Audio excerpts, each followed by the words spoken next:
It's not often I read manga, finish it, and have to step outside to reflect and just think, damn, that hit hard.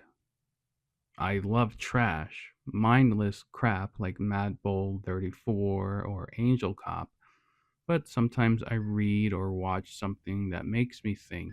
I can take away something important from it with the likes of Ghost in the Shell or Paranoia Agent, but rarely is there something that goes beyond that and just feels too real. That's Blood on the Tracks.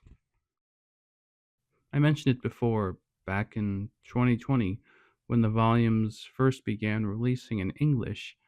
I wanted to wait for the series to finish before talking about it, and well, it's been done for about 3 years now, so time to talk about it. First, the obvious parallel to Bob Dylan, Blood on the Tracks being an album released in 1975, and the cover of the issues have that same watery color look to it. So a nice little touch there. I've seen Blood on the Tracks referred to as the most messed up manga. People have a point to think that, because it's the most real manga I've read in quite some time. And let me tell you, nothing is more messed up than life. Am I right? The vicious cycle of life and death and family, it's all natural, but also so frightening. Let's get into the story. Overprotective mother Seiko, innocent son Seiichi, and the many people surrounding them that all seem to pick up and mock on the strange relationship between the two. Oh, and it gets strange. Pick your type of abuse. It's here. Creator Shuzo Oshimi talked about how the story was a personal reflection on his own adolescence, some moments being direct adaptations, though he didn't want them to be full truths. So some fiction was mixed in, but he doesn't hide anything. He writes, as he puts it, when he's not in the best mood. It helps him write. And yeah, I can't imagine sitting in a room and feeling good when drawing something like this. This is some deep trauma getting exposed. An innocent child corrupted by a corrupted adult. There are moments throughout the story when you feel compelled to feel sorry for Seiko, but then remember the awful decisions she made were when she was an adult. The awful decisions Seiichi made are made when he's a child, the underdeveloped brain, a personality completely controlled by his mother. It's really not his fault. As the story unfolds, it's really hard to get through some parts. The first major catalyst happens when Seiichi's cousin is pushed off a cliff by his mother. It's a chain reaction that defines the entire story. And we see all of it, the grueling moments of police interrogations, meetings with lawyers, hospital visits. These are just troubling moments in life that obviously have more of an effect on a child.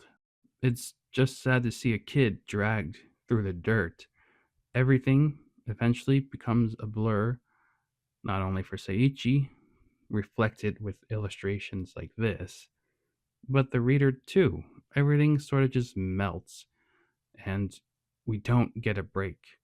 Just when you think it can't possibly get worse, it does, right up to the final chapter. It makes you cringe all the way, unapologetically too. Some people dwell on the awfulness of the mother, which of course is important to the story, but the deteriorating psyche of Seiichi is much more interesting to me. The nightmarish imagery as his childhood spirals is oddly fascinating, and the art is great in this story. There's even a panel referencing that horrific Napalm Girl photo. And if you thought life was depressing for Seiichi as a child, wait for the time skip to adulthood. Yeah, it's rough. I suppose it's best described as a psychological drama. It's hard to recommend, but I do. I think it's important.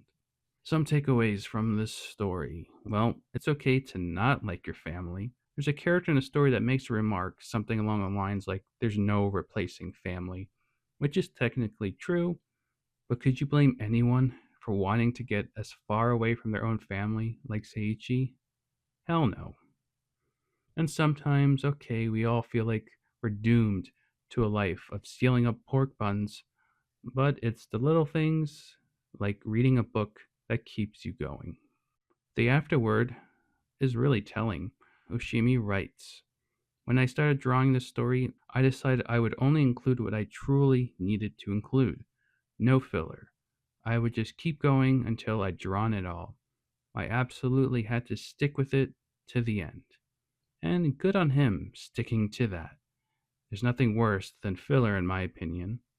This is a joyful thing to me. At the same time, it's cruel to the real people I've captured in this comic. I'm sorry for putting you in here. I had to make this to survive. Then he ends it by listing family members and his hometown and says, I'm sorry, thank you. It really makes you think just how much of this was autobiographical. I mean, the murder stuff, I hope, is fictional at least. You can throw as much gore and nudity, and for the most part, you could think nothing of it. Shock for the sake of shock is nothing more, nothing less. Something like blood on the tracks cuts deeper. And for anyone who reads this and feels nothing or takes nothing away from it at all, I really want to know how.